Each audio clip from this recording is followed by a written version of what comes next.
Hello and welcome to the Lutheran Witness podcast.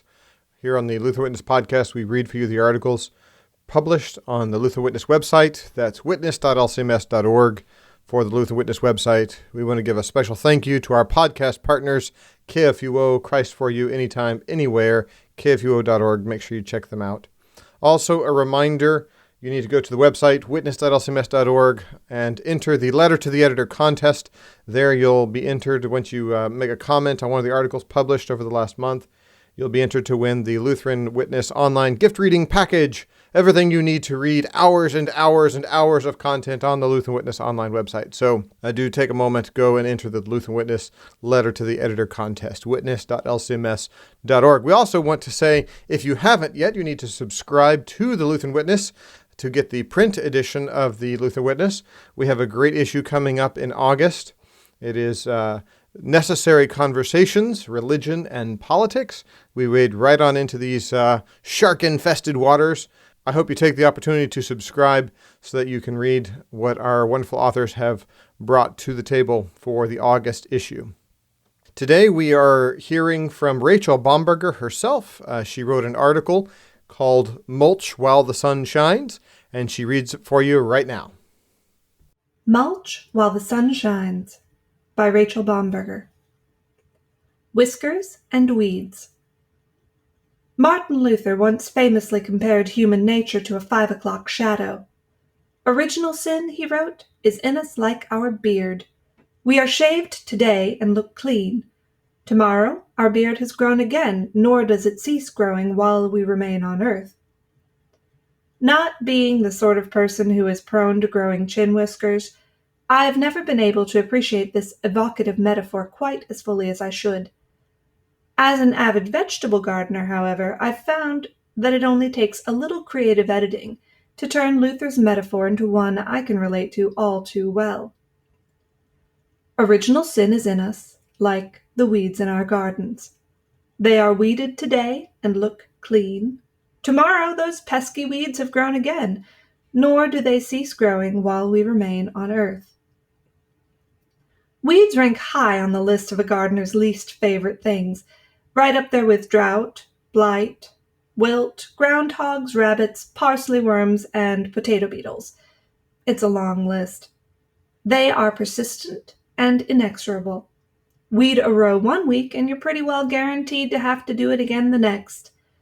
Take even a short break from pulling weeds, and the unwelcome interlopers will completely take over, choking out desirable plants and ruining the garden. See Matthew 13. The secret to a weed-free garden? A fellow gardener asked me once, "What do you think is the secret to a weed-free garden?" I replied a little coyly, "Well, based on everything I've observed, the secret seems to be this: an hour a day, preferably in the morning before the sun gets hot." Like the rich young man in Matthew 19, that gardener went away sorrowful, for he had a stiff back. My answer, as painfully honest, and also mildly facetious as it was, still was perhaps not quite as complete as it might have been. My fellow gardener knew this, which is probably why we're still on speaking terms today. There is one more thing that can help keep the weeds down. It doesn't eradicate them, and it won't last forever, but it does help. The true secret to a weed-free garden, then, is an hour a day, preferably before the sun gets hot, to clear the ground of weeds as they grow, and a thick layer of mulch over the top to discourage the weeds from growing back. Straw makes a nice garden mulch. So do grass clippings, wood chips, leaf mold, even cardboard boxes or black plastic. Of course, spreading mulch isn't particularly pleasant, at least not the way I do it. I start by weeding the garden carefully, never fun. Then, when I've got the ground cleared, I take great pungent armfuls of the stuff and painstakingly distribute them as thickly as I dare around each tender stem and up and down each row. I've never found a tool that makes the job any easier. Even wearing gloves usually proves an exercise in frustration. My hands get even sweatier, and bits of chaff still manage to find their way up into my cuffs. Spreading mulch is hot, grimy, tedious work, and if a passing summer thunderstorm has happened to rain on the mulch pile a day or two before I intend to use it, it is also stinky work. Yet, despite this, my annual summertime chore is worth every minute of hot, dirty, unpleasant tedium. Not only does the mulch keep the weeds down for a while, it also holds moisture and enriches the soil as the mulch breaks down. Mulch for our souls. But what does all of this have to do with our opening metaphor about original sin? The Lord has reclaimed his garden. Through the death and resurrection of his Son, he claimed his church from the wilderness. See Isaiah 51, verse 3. He has watered her with springs that do not fail. Isaiah 58:11. He has cleared stones from her midst, planted good seed, and put a wall around her to protect her. Isaiah 5. By our baptism into Christ's death and resurrection, he incorporates us into his garden, his church, and we are his now and forever. Despite being baptized children of God, the weeds of sin still come. We pull them out, and they grow back. We weary of pulling them, and they grow yet bigger and thornier. They weaken our faith and steal our joy, and when they've overrun our part of the garden, they send out suckers and seeds to trouble our neighbors too. With Paul, we cry out through the choking weeds, "Wretched man that I am, who will deliver me from this body of death?" Romans 7:24. Thanks be to God for his word and sacraments. These good gifts provide an abundance of rich mulch for our souls. Nurtured by the word of God and nourished by his body and blood, we find that the weeds of sin run a little less rampant in our lives. We find, too, that the waters of our baptism sink deep around the roots of our identity.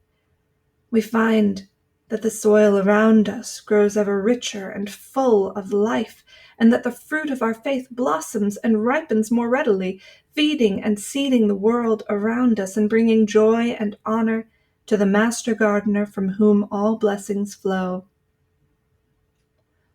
While the sun shines. This year, many of us have, spiritually and metaphorically speaking, experienced manifold maladies on the gardener's long list of least favorite things. When churches are closed, we see the soil dry out around us as drought sets in. When our little joys in life are stripped away, we become infested with self-indulgent habits that eat away at our souls. When worries and fears crowd in around us, we feel them choking our faith, blocking out life-giving air and sunlight. As this summer progresses, you may find your church opening. You may find it closing. You may find it opening for a time, then closing for a time, then reopening, then reclosing, and so on. These are uncertain days, to be sure. Old gardeners and farmers know all about uncertain days, and they have a saying that is as cliché as it is perennially true. Make hay while the sun shines.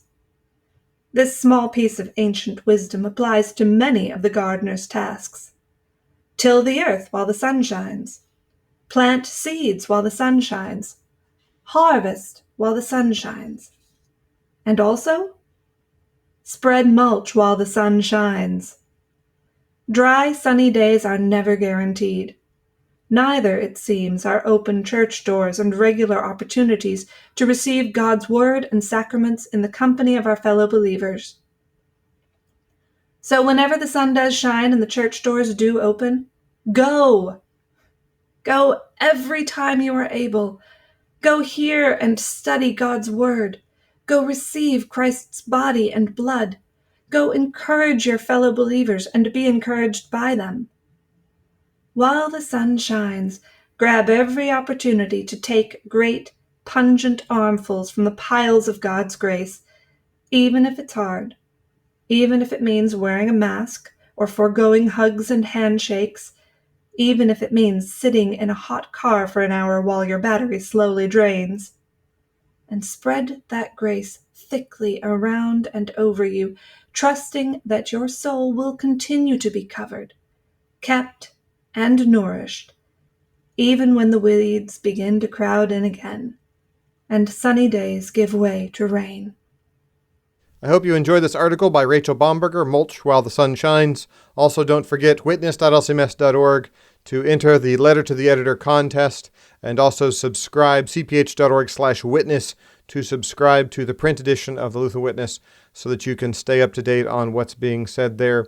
Necessary Conversations, Religion and Politics is the August issue, so do take a moment, head over there and subscribe.